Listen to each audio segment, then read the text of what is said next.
नमस्कार, जनदर्शन न्यूज़ में आपका स्वागत है। जैसा कि किसान आंदोलन लगातार 2 महीने से शांतिपूर्ण ढंग से चल रहा था, लेकिन सरकार ने किसानों की बात नहीं सुनी और न सुनने की वजह से किसान इस वक्त अपने अपने एरियो से उत्तर प्रदेश, पंजाब, मध्य प्रदेश, हरियाणा के सभी किसान बॉर्डर पे काफ़ी मात्रा में इस वक्त किसान मौजूद हैं, जबकि कुछ किसान यहाँ पर लगभग जिनकी संख्या 500 के लगभग है वो यहाँ पर आ चुके हैं बुराड़ीगंज। यही वो ग्राउंड है जहाँ पर सरकार ने अनुमति दी है कि यहाँ पर वो आंदोलन कर सकते हैं। आज भारत के गृह मंत्री अमित शाह ने कहा है कि जब किसान इकट्ठा हो जाएंगे तभी उनसे बात की जाएगी, जबकि लगातार किसानों के बीच वार्ता की जा रही है, लेकिन किसानों ने साफ मना कर दिया है कि वो किसी तरह से भी बुराई नहीं आना चाहते हैं, जबकि रामलीला मैदान या जंतर मंतर ऐसी जगहों पर वो आंदोलन करना चाह रहे हैं। हमारे साथ कुछ किसान मौजूद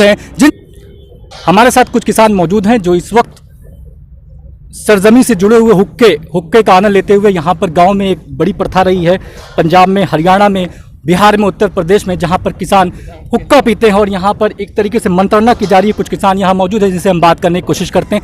क्या डिमांड आपकी सरकार से है जो सरकार नहीं मान रही है? सबसे पहले तो मैं ये कहता हूँ, राजस्थान की राष्ट्रीय किसान महापंचायत से हम जयपुर जिले के दूदू से यहाँ से कूच करके यहाँ आए हैं और हमारी मांग है कि जो किसान विरोधी ये तीनों बिल हैं इनको सरकार वापस लें, किसानों का कुटाराघात नहीं करें, किसानों के साथ धोखाधड़ी नहीं करें। जो भी कोई वार्ता करनी है वो इन किसान के जो लीडरशिप करने वाले हमारे राष्ट्रीय नेता रामपाल जी जाट साहब हैं, हर संगठनों के जो 167 जो 207 संगठन हैं उनसे सबसे बैठ करके टेबल पे वार्ता करें। उसके लिए ये सारे संगठन यहाँ बैठ करके और इसमें आए हैं और ये अपने सरजमी से जुड़े हुए हैं।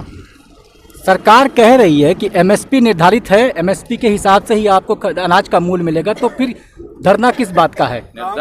सरकार कौन सी चीज को निर्धारित मान रही है? बाजरे की एमएसपी रेट 2150 रुपए है और वो 1100-1200 रुपए में बिक रहे हैं। मक्का की 1800 रुपए की एमएसपी रेट है, वो 800-850 रुपए में बिक रहे हैं। 1000 रुपए का घाटा। तो एमएसपी किसको मानती है सरकार? कौन सी एमएसपी बताना चाहती है? किस चीज का उनको प्रूफ चाहिए? वो चाहिए या तो हमारे साथ किसानों के साथ जाए मंडी में या उनको बता दें कि आज एमएसपी की रेट क्या है, बाजार की रेट क्या है। जब एमएसपी है ही नहीं तो इनको स्वामीनाथन आयोग रिपोर्ट लागू करने में तो इतनी बड़ी समस्या आ रही है और ये न जाने कहां से बिल लेके आते हैं। ये बिल धनाढ़ है और जो पूंजीपति है उनका पूंजीपतियों के इशारे पे नाच करके और ये बिल लेके आई है। ये किसानों के लिए बहुत बड़ा एक धोखा है। और किस संगठन से किसी की कोई जो योजना बनाते हैं, योजना लागू करते हैं, तो कौन से किसान संगठन से मिलकर के इन्होंने ये बिल लेके आई है? ये बिल विरोधी इसीलिए है कि सरकार किसानों के वार्ता करना नहीं चाहती है और किसानों के साथ में छल कपट करके और इन बिलों को पास किया है। जिस दिन भी लोगों ने विरोध किया था और किसी किसान संगठन से जुड़ करके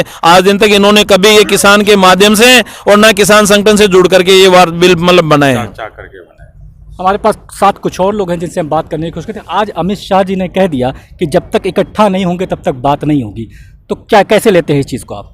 देखिए, इकट्ठा होने की बात तो सही है, इकट्ठा हो रहे हैं लोग, लेकिन क्या है कि लोगों को कहीं ना कहीं डर है इस सरकार से कि हमें इकट्ठा करके ये जेल ना भेज दें, क्योंकि इनकी नीतियाँ अलग टाइप की हैं, बीजेपी सरकार की जो नीतियाँ हैं। तो मैं इस बारे में यही कहना चाहूँगा। लगातार यहाँ पर किसान अपने हक के लिए, अपनी ज़मीन के लिए, अपने अनाज के सही मूल्य के लिए संघर्ष कर रहे हैं और किसान 2 महीनों से, जब से किसान कृषि बिल पास हुआ है तब से पंजाब, हरियाणा, राजस्थान, उत्तर प्रदेश, मध्य प्रदेश, बिहार, सभी जगहों का किसान शांतिपूर्ण ढंग से आंदोलन कर रहा था, लेकिन सरकार ने उनकी आवाज़ नहीं सुनी। तो परिणाम स्वरूप उन्हें कुछ करना पड़ा दिल्ली के लिए, जहाँ पर Haryana border, Delhi border, Uttar Pradesh border पर किसान इकट्ठा हैं जो ये चाहते हैं कि सरकार बात करे, लेकिन सरकार की तरफ से अभी कोई नुमाइंदा बात करने के लिए नहीं आया है। जबकि आज भारत के गृह मंत्री अमित शाह ने कहा है कि जब तक किसान एक जगह पे इकट्ठा नहीं होंगे तब तक बात नहीं हो सकती। ये संघर्ष केंद्र सरकार और किसानों के बीच रस्साकसी जो चल रही है, इसका अंत कब होता है ये देखने की बात होगी, लेकिन किसानों के इस दर्द को सरकार कब समझेगी ये देखने का विषय होगा, क्योंकि ये हमारे अन्नदाता हैं। अगर इनकी बात सरकार नहीं समझती है तो फिर संघर्ष कितना लंबा चलेगा ये देखने का विषय रहेगा। हमारा जो विषय है, हमारा विषय 2010 से ये लागू कर रखा है और हम इस संगठन को 2010 से सरकार के कानों में डालते आ रहे हैं, लेकिन सरकार सुनने के लिए तैयार नहीं है। दूधू राजस्थान से मूंग और चने की जो खरीद है उसके लिए समर्थन मूल्य की जो घोषणा करती है वो 25% खरीदेगी, लेकिन वो भी पूरा नहीं खरीद पाती है, जबकि 100% खरीदने में इनको कहाँ दिक्कत आ रही है। किसान 25% यहाँ बेचेगा MSP पे, बाकी पौने दामों में 75% बेचेगा। तो ये किसानों के साथ